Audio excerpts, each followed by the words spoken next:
இப்போ நம்ம பார்க்க போகிறது கேரளாவோட ரொம்ப பாப்புலரான ஒரு டிஷ்ஷு உள்ளி தீயல்னு பேர். உள்ளின்னா சின்ன வெங்காயம், அதுக்கு தேங்காயை வந்து நல்ல சிகப்பு கலர் தீயிற மாதிரி வறுத்துட்டு இந்த உள்ளி தீயல் பண்ண போகிறோம். இதுக்கு தேவையான பொருட்கள்: வறுக்கிறதுக்கு மெயினாக தேங்காய், கொஞ்சம் கருவேப்பிலை. தேங்காய் செவந்ததுக்கு அப்புறம் இந்த பொடிகள்லாம் போடணும். மஞ்சள் பொடி, காஷ்மீரி சில்லி பவுடர், தனியா பவுடர், கொஞ்சம் ஒரு துண்டு பெருங்காயம், இதெல்லாம் வந்து தேங்காய் வறுக்கும்போது போட்டுட்டு, அதுக்கப்புறமா சின்ன வெங்காயம், புளி தண்ணி, தாளிக்க கடுகு, கல் உப்பு. இதுக்கு மெயின் ஐட்டம் தேங்காய் எண்ணெய். தேங்காய் எண்ணெயில் தான் இதை பண்ணணும். எப்படி பண்ணணும்னு ஸ்டெப் பை ஸ்டெப்பாக காட்டுறேன். இப்போ அடுப்பில் கடாயை வச்சு நல்லா ஒரு 2 டேபிள் ஸ்பூன் தேங்காய் எண்ணெய் ஊற்றிருக்கேன். தேங்காய் எண்ணெய் சூடாகிடுத்து. இதில் நம்ம இந்த தேங்காயையும் கருவேப்பிலையும் போட்டு மீடியம் ஃப்ளேமில் வச்சு நல்லா செவக்க வறுக்கணும். திருப்பியும் சொல்கிறேன், ஹை ஃப்ளேம் வைக்கவே கூடாது. மீடியம் ஃப்ளேமில் நிதானமாக செவக்க வறுக்கணும். கை விடாமல் வறுத்துன்னு இருந்தால் எல்லா தேங்காயும் ஈவனாக ரெட்டிஷாக மாறும். அதுக்கப்புறம் என்ன பண்ணணுங்கிறத நான் காமிக்கிறேன்.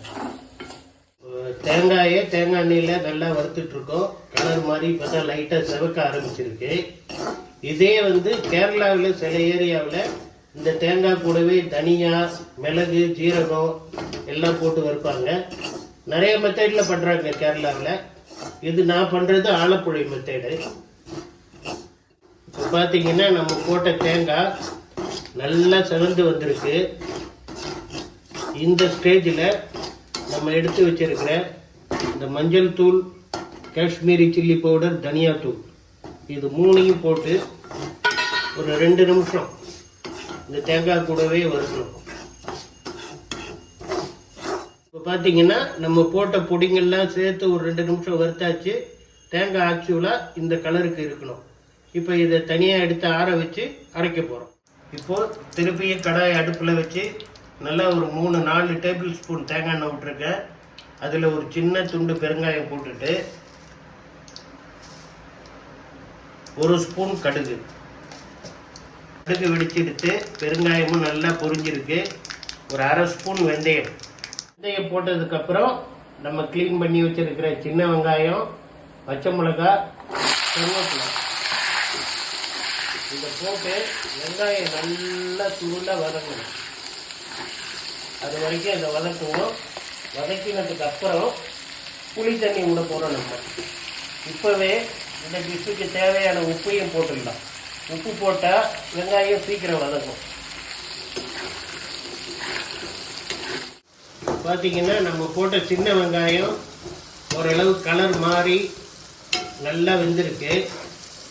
இந்த வெங்காயத்துக்கு கூட கேரளாவில் சில பகுதியில் வந்து முருங்கைக்காய் போடுவாங்க, பரங்கிக்காய் போடுவாங்க, உருளைக்கிழங்கு போடுவாங்க. ஆனால் இது உள்ளி தீயலுங்கிறதுனால வெறும் வெங்காயத்தை மட்டும் வச்சு நான் பண்ணுறேன். இந்த ஸ்டேஜில் ஒரு சின்ன எலுமிச்சங்காய் அளவுக்கு புளியை ஊற வச்சு கரைச்சி வச்சுருக்கேன். அதை இதில் விட்டுடுறேன்.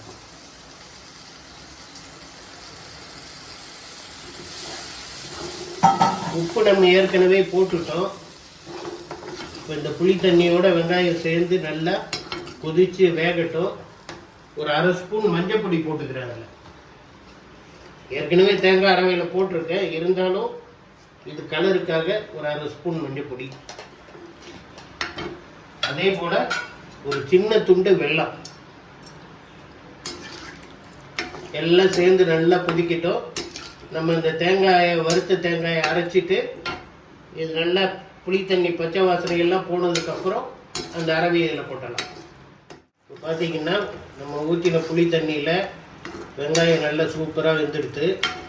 இந்த ஸ்டேஜில் நம்ம அரைச்சி வச்சிடணும் அந்த தேங்காய் அரவை.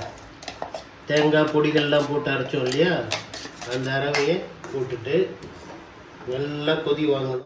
இப்போ பார்த்தீங்கன்னா நம்ம உள்ளி தீயல் ரெடி ஆகிடுச்சு. கொதித்து நல்லா எண்ணெயெல்லாம் பிரிஞ்சு வந்திருக்கு பாருங்கள். இதுதான் ஃபினிஷிங் ஸ்டேஜு. இதை வந்து சாதத்துக்கு கூட போட்டு சாப்பிட்லாம்.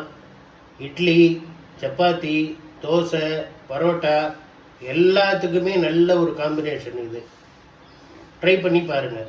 இந்த விசிட்டிங் கார்டில் உள்ள என்னுடைய ஃபோன் நம்பரை குறித்து வைத்துக் கொள்ளவும். எங்களுடைய விலாசமும் அதிலே இருக்கிறது. மிகப்பெரிய முகூர்த்த வேலைகள், மிகப்பெரிய மண்டபத்து வேலைகள் எதுவாக இருந்தாலும் ஆயிரக்கணக்கான நபர்களுக்கு மேல் சிறந்த முறையில் சமையல் செய்து தருகிறோம்.